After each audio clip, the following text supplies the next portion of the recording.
In 2006, Sony and Microsoft were burning billions. The PlayStation 3 cost $840 to manufacture, sold for $599, losing $241 per console. The Xbox 360 was melting itself to death. Red Ring of Death, $1.15 billion in repairs. Nintendo had lost the GameCube war. 21 million units against PlayStation 2's 155 million. Stock at a 10-year low. They had a choice. Chase graphics or try something different. They chose different. While Sony built the Cell processor, $400 million, 234 million transistors, Nintendo's engineers designed a 729 MHz CPU instead. Cheaper. 18 watts instead of 200. $12 to manufacture instead of $150. Nintendo wasn't trying to win the graphics war. They were trying to survive it.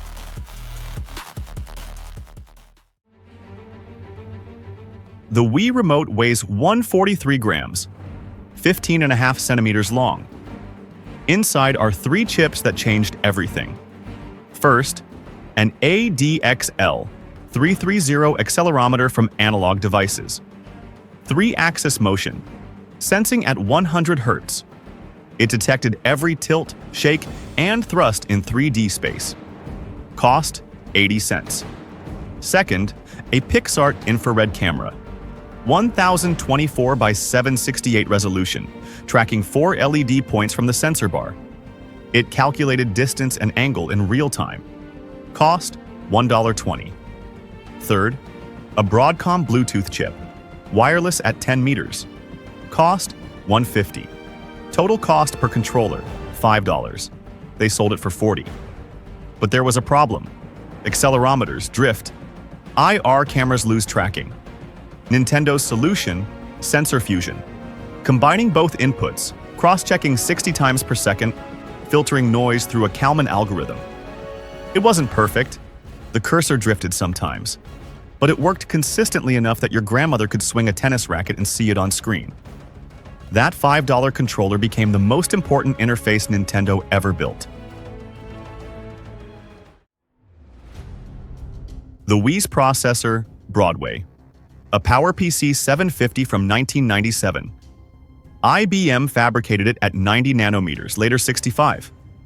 Clock speed, 729 megahertz.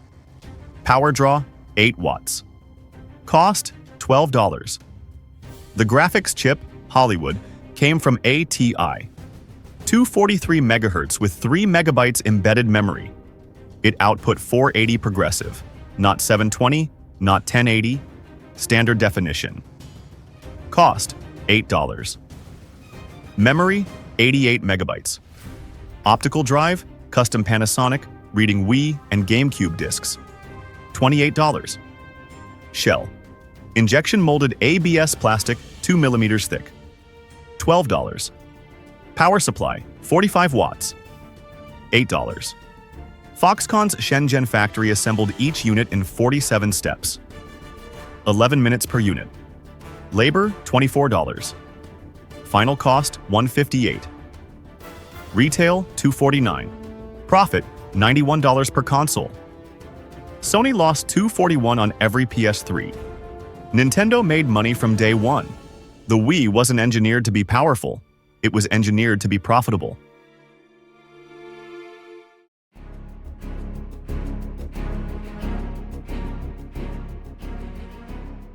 November 2006. The Wii launched, sold out in hours. Nintendo forecast 4 million units by March. They shipped 2.1 million. The problem? LEDs. The sensor bar used 10 infrared LEDs, 940 nanometer wavelength. But global LED supply was tight. Mobile phones, TVs, remotes, everyone needed them. Nintendo competed with Samsung, Sony, LG. Foxconn ran 24/7. But LED deliveries were the bottleneck. You can't build controllers without LEDs. You can't sell Wiis without controllers. By 2009, demand finally matched supply. But for 3 years, scalpers sold Wiis for $500. Nintendo's profit, $91. Scalper profit, $251.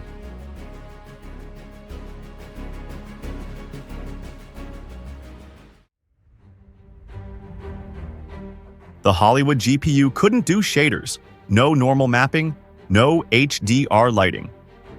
Fixed function pipeline, technology from 2000, but it was fast. 12 million polygons per second, 972 million texture pixels per second, enough for 480 progressive at 60 frames. Nintendo's studios mastered it. Wii Sports, 60 frames, 8 megabytes.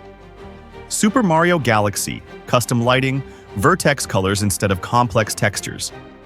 Third parties tried porting Xbox 360 games down. Stripped textures, cut shaders, reduced resolution, results looked bad. By 2010, major publishers abandoned Wii. Call of Duty, Assassin's Creed, Grand Theft Auto skipped entirely. The GPU that made Nintendo profitable killed its hardcore library. You can't have both at $158.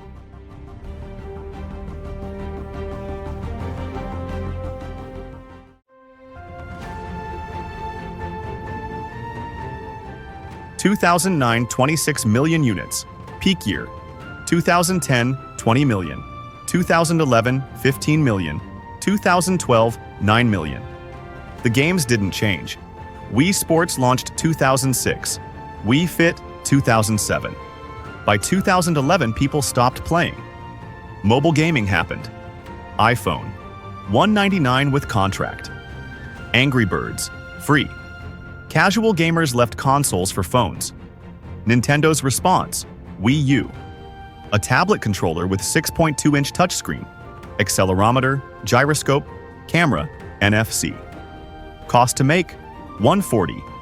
More expensive than the entire Wii console. Launched 2012. Sold 13.5 million lifetime. The Wii sold 101.6 million. Nintendo forgot their lesson. Simplicity was the innovation. Complexity killed it.